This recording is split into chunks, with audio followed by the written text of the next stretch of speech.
All right, shalom, shalom. First and foremost, we want to give all praise, honor, and glory to Yahweh, Bahashem, Yahweh Shai, Bahashem, Rachakodash. Double honors to the elders and apostles of Great Millstone. Peace and blessings to the 04 elect. Lord willing, we be a part of that number. All right, we're the bros from the G-Mid Brand Chicago. All right, I'm here with Brother Yahmaya. I'm the brother Kodar. Brother Makawali. And we just going into a lesson. You know, it was inspired by class. You know, read some a few precepts, man. And this lesson is gonna be entitled "We Gonna Eat, Man. We Gonna Eat." All right, because hey, when we living off the grid, man, the scripture says no man may buy or sell save that he have the mark. So if we living off the grid, hey, best believe the Lord is going to provide for us, man. The scripture says without faith it's impossible to please Him. Okay, That's right. you want to start with the Isaiah 65? Scriptures also say the just shall live by faith. Mm-hmm. So that's how we move, man. We operate in the spirit of Yahweh Hashem Yahweh Shai by the faith, by the fidelity, you know, to Him. Mm-hmm. You know, it's like I tell the young ladies, man, I know they ain't gonna do it, but nevertheless, I gotta tell them, you be faithful to me. Hey, you ain't faithful. I said, bitch, you be faithful to me and I'm gonna be faithful to the Lord and we'll be good. Go ahead. It's about faith. Go ahead. This is Isaiah 65:13. Therefore, thus saith the Lord, Yahweh, thy power. Behold, my servant shall eat, but ye shall be hungry. Behold, my servant shall drink, but ye shall be thirsty. Behold, my servant shall rejoice, but ye shall be ashamed. Behold, my servant shall sing for joy of heart, but ye shall cry for sorrow of heart, and shall howl for vexation of spirit. And ye shall leave your name. That was the point. Okay. You got it, bro. Break it down. Yeah, man. So in that day, man, you know, the Lord's chosen is gonna be. We're not gonna be struggling in that day. The Lord is gonna provide us with food and drink. That's you right. Know, while these other people, the rest of these people out here scrambling, you know, looking for stuff, trying to scavenge for stuff, the Lord is gonna provide us with that stuff in that day, man. Mm-hmm. That's right. You know, That's Food, right. drink, shelter. water. Yep, I was just gonna say that. Sanctuary. All right, we want shelter. You niggas, the Lord gonna tell you to go to your gods, man, what you serve. That's right. Ask JC to help you eat.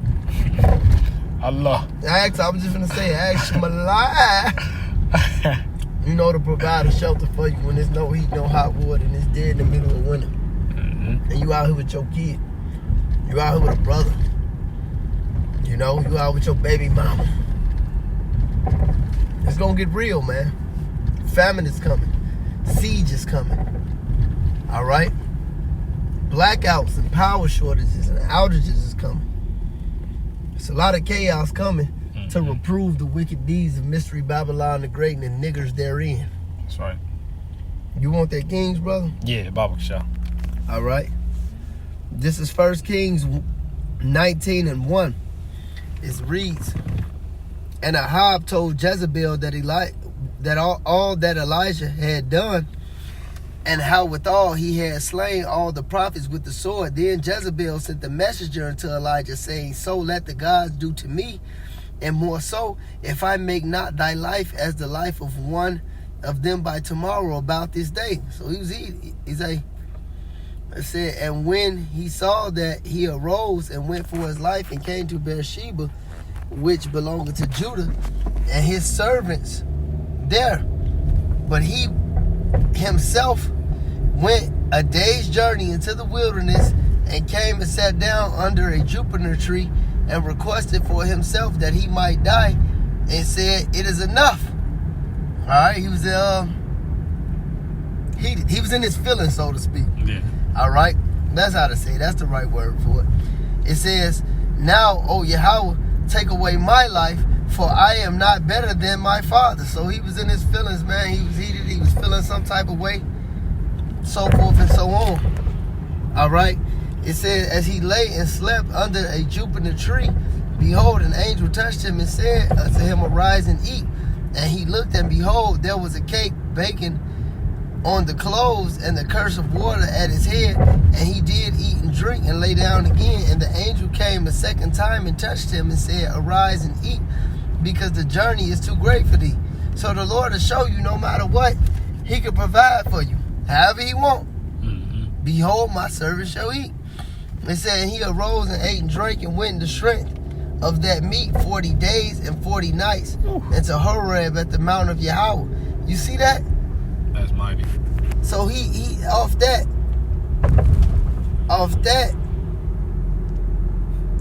Mighty. Look, man. Off of the small food and drink. Fueled for 40 days. He ate for 40 days. Mm-hmm.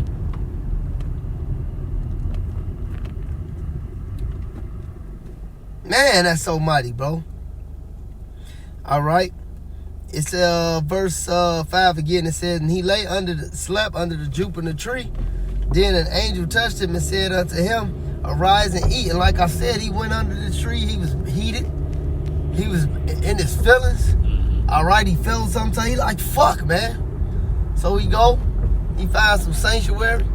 The Lord provide for him. Show him it's all good. And that's how a lot of us gonna be out here. That's why the scriptures say that things are written aforetime of our learning. We meditate on Elijah. We meditate on Elisha. We meditate on Moses. So forth and so on. All right, it says at verse 6, and he looked and behold, there was a man. Verse 6 it said, and he looked and behold, there was a man. No, there was a cake baking on the coals and a curse of water at his head. And he did eat and drink and laid him down again. And the angel of the Lord came to him a second time and touched him and said, arise, eat, because the journey is too great for thee. And he arose and he did eat and drink and went to the strength of this meat 40 days and 40 nights into the mount of God. And he became died into the cave and lodged there, and behold, the word of Yahweh came unto him and said unto him, what doest thou here, Elijah? And he said, I have been very jealous for the fear of Yahweh of hosts. Very jealous for Yahweh of hosts, for the children of Israel have forsaken thy covenant and thrown down thy altar. So he heated, man. Mm-hmm. And slain thy prophets with the swords, and even I only am left to seek thy life, to take it away. And he said, go forth and stand upon the mount before Yahweh. And behold, Yahweh passed by, and a great strong wind rent the mountains and brake in pieces the rocks before the Lord. But Yahweh was not in the wind. But after the wind, an earthquake, but Yahweh was not in the earthquake. And after the earthquake, a fire, but Yahweh was not in the fire. So you see, all this happen, man. You got to really visualize how the prophet seeing this, man.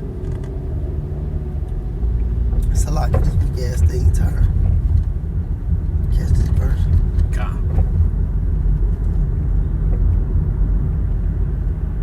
Hold on. I'm trying to see what verse I left out at before it flicked off. Okay, here we go.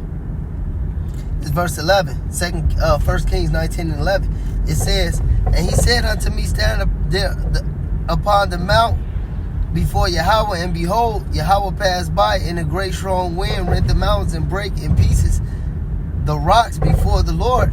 But the Lord was not in the wind. And after the wind, an earthquake, but the Lord was not in the earthquake. And after the earthquake, a fire, but the Lord was not in the fire. And after the fire, a still small voice. It was so, when Elijah heard it, he wrapped his face in his mantle and went out and stood in the entering of the cave. And behold, there came a voice unto him and said, what doest thou here, Elijah? And he said, I have been very jealous for the fear of Yahweh of hosts, because the children of Israel have forsaken thy covenant, thrown down their altars, and slain thy prophets with the sword. And that's what happening today, man. We see that today on an average basis. And even I only am left, and they seek my life to take it away. And Yahweh said unto him, go, return thy way into the wilderness of Damascus, and when thou comest, anoint Hazael to be king over Syria. And that shows you, no matter what you're going through, we still have work to do, man. Yeah. So no matter what, hey, the scripture says what? The Lord will provide. All we got to do is the work. He was in the wilderness. He was heated. He was isolated. Shit was going on. He like, fuck, man. What else could happen? The Lord told him, look, go do the work, man. This was going to happen. All right. And Jehu, the son of Nimshi, thou shalt anoint to be king over Israel. And Elisha, the son of Shaphat of Abinolah, shalt thou anoint to be prophet in thy room. And this, you want me to read more? It's 8-19. That's cool. We could. Con. Yeah. We got the Psalms too. Gone. Hold on. You got that Psalms, brother? Yeah. I got it. Go ahead. This Psalms 104 and verse 21. The young lions roar after their prey and seek their meat from the Most High. Right. Hey, the Lord feeds his animals, man. The Lord feeds his beast. They wait on the Lord to feed them, man. How much more his men, right? How much more his men, man? The prophets who serve him day in, day out. All right, whom he promised he promised to be there, man. All right, the Lord is not a man that he should lie. All right, hey, the Lord said his servant shall eat, so the Lord guaranteed us. All right, hey, food, deliverance, protection. All right, so we can't be like the brother said in our feelings and doubt that, man. You know, we have to fully believe in Yahweh Shem El Shai. I got one for you. Yeah. This going back to Elijah. This is 1 Kings 17 and verse 4. Matter of fact, I'm going to start at 1. It was a famine, and it was a drought, and it was hardship. This 1 Kings of 17 and 1, it says, and Elijah the Tishbite, who was of the inhabitants of Gilead, said to Ahab, as the Lord God of Israel liveth, before whom I stand, there shall not be dew nor rain these years, but according to my word. So that what does that create? Famine. It said, and the word of the Lord came to him, saying, go henceforth and turn thee eastward and hide thyself by the brook Cherith, that is before the Jordan. So once again, isolating, alone. Elijah was mighty as fuck, bro. Yeah. Who is John the Baptist? It said, and it shall be that thou shalt drink of the brook, and I have commanded the ravens to feed thee there. Now, when you on the ravens and crows, it's illegal to own some of them in a lot of countries because they wise, man. Mm-hmm. They know how to figure shit out more than damn near any animal. Yeah. And what a lot of dudes do, especially over there in Europe, they take ravens and crows and train them on how to steal money. Yeah. How to fly in windows and steal money God. and bring it to them. But the scriptures prove that. It says, so he did according unto the word of the Lord, because it's all we supposed to do. And so he went and dwelt by the brook Cherith, that is before Jordan, and the ravens brought him bread and flesh in the morning, and the bread and flesh in the evening, and he drank of the brook. Damn, that's mighty, man. Call Yahweh Shem El Shai. Call out Yahweh Shem El Shai. You ain't shit getting killed. Probably 1 or 2 niggas that found some meat and cooked it. The raven swooped him and brought it to Elijah. The raven was swooping shit, bringing it to Elijah. He just chilling by the brook. He said, the Lord said, I commanded the ravens to bring you food. You can't beat that, bro. That's mighty. That's mighty, man. How's you gonna beat this? That's beautiful, man. That's why it takes faith. All right, a lot of the niggas in the world won't understand that, man. They can't understand it. All right, this is James 1 and 5. If any of you lack wisdom, let him ask of the Most High, that giveth to all men liberally, and upbraideth not, and it shall be given him. But let him ask in faith, nothing wavering. For he that wavereth is like a wave of the sea, driven with the wind and tossed. For let not that man think that he shall receive anything of the Lord. All right, it says a double-minded man is unstable in all his ways. So you have to believe in Yahweh Shem El Shai fully. All right. And when you doubt, when you pray, you're supposed to have faith behind it. You're supposed to know that the Lord hears your prayers. But if you doubt, that's just disrespectful, man. You know, that's like asking the Lord. Yeah, we the kids of the Lord. Go ahead. Yeah, that's like asking your husband or your. It's like you're the son and shit, and you asking the father for something. You go to the room, he sneak past, and he hear you murmuring and shit. I know he not gonna buy it. I know he not gonna come through for me. Like, nigga, I fuck you then. You supposed to believe in me. You supposed to have faith in me. That nigga Melvin say, yeah, I heard you. You know? But the whole point is we're supposed to have trust in Yahweh Shem El Shai that he's going to come through for us, man. Scripture says Zechariah 3 and 8.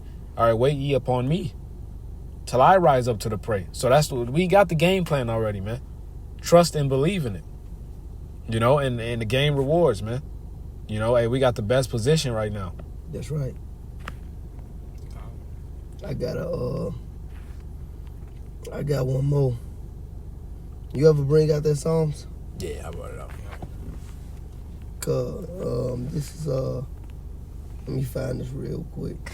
Might about to bring something out. Go ahead. All right, Con, just to go back to that, the brother brought out faith, man. This is a Hebrews 11:1. Mm-hmm. Now, faith is the substance of things hoped for, the evidence of things not seen. And we hope that in that time the Lord is gonna provide for us, man. That's what we hope for, man. We know that's gonna happen. We know that's gonna happen. Con, we know that's gonna happen for us, man. While these other people out here scrambling and out here, terrorizing, robbing each other, man, the Lord gonna provide for us in that day. The stuff with these, these preppers and stuff that brought up, the Lord gonna have that stuff, for us. Yeah. Con, Like that, like Leave the World Behind when a daughter stumbled upon that. She stumbled upon that whole little bunker, and they had and the animals was at peace with her too. Yeah, cause them deers, all them deers and stuff. Mm-hmm. Deer can kill you easy.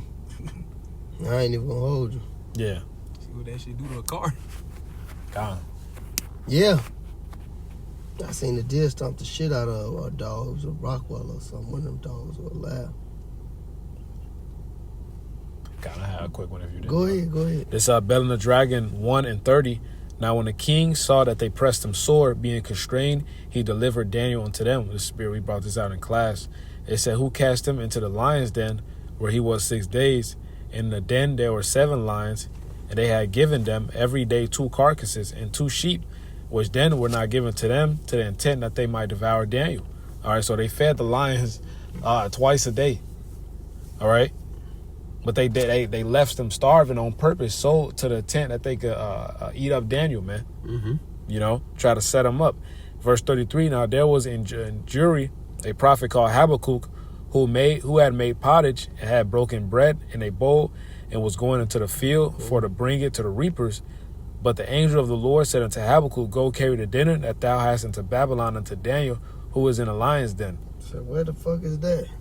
And Habakkuk said, Lord, I never saw Babylon, neither do I know where the den is. You got a picture of that, bro. That's like me doing this. No plane, no train. What did it say on Bobby's World? Plane, train, and taxi cab. That's old school. No, nothing. And the Lord telling me to go bring some shit to a brother in Vegas, man. Mm-hmm. I never seen Vegas. God. Go ahead. It says, then the angel of the Lord took him by the crown and bare him by the hair of his head, and through the vehemency of his spirit, set him in Babylon over the den. Spirit of fire. That instant transmission. That's right. Verse 37, and Habakkuk cried, saying, O Daniel, take the dinner which Yahweh hath sent thee. And Daniel said, thou hast remembered me, O Yahweh, neither hast thou forsaken them that seek thee and love thee. So Daniel rose and did eat, and the angel of the Lord set Habakkuk in his own place again immediately. Dropped him right back off. You served your purpose. Teleport. So the Lord can have things written aforetime, written for our learning. Romans 15:4. Hey, the Lord can have a brother do that. That's right. You just have to have faith. Faith. That's the most important, man. Faith. All right. Did you have one, brother? Okay. I had this one. Just going into the faith, you got to know the things you learned. You should have to be assured. The scriptures talk about being assured of the things you learn from and whose faith follow, man. We learned this from the apostles. This is Isaiah 30:20. It says, and though the Lord give you the bread of adversity and the water of affliction, yet shall not thy teachers be removed into a corner anymore, but thy eyes shall see thy teachers. So the Lord brought this up for us to have faith and be strengthened in the last days and know what to do. All right, this is Isaiah 30:21. It's the point. It says, and thy ears shall hear a word behind thee, saying, this is the way, walk ye in it. And when ye turn to the right hand and when ye turn to the left. So you got to understand and have faith that the Lord going to guide you in these days. We read about Elijah. It's lucky. We read about Elijah twice. Everything he did was exactly what the Lord told him. Mm-hmm. And he was blessed for that. Where else you want to go, nigga? That's it, though. God. Hey, so that's the whole point, man. Have faith. So, Logan, that was edifying. I'm going to give all praise, honor, and glory to Yahweh, Ba'ashem, Yahweh Shai, Ba'ashem, Makakadash. Double honors to the apostles and elders of Great Millstone. Peace and blessings to those 4 elect. Shalom. Kwame Sharala wa Abad Ball. About the ball. What'd you say? Endure.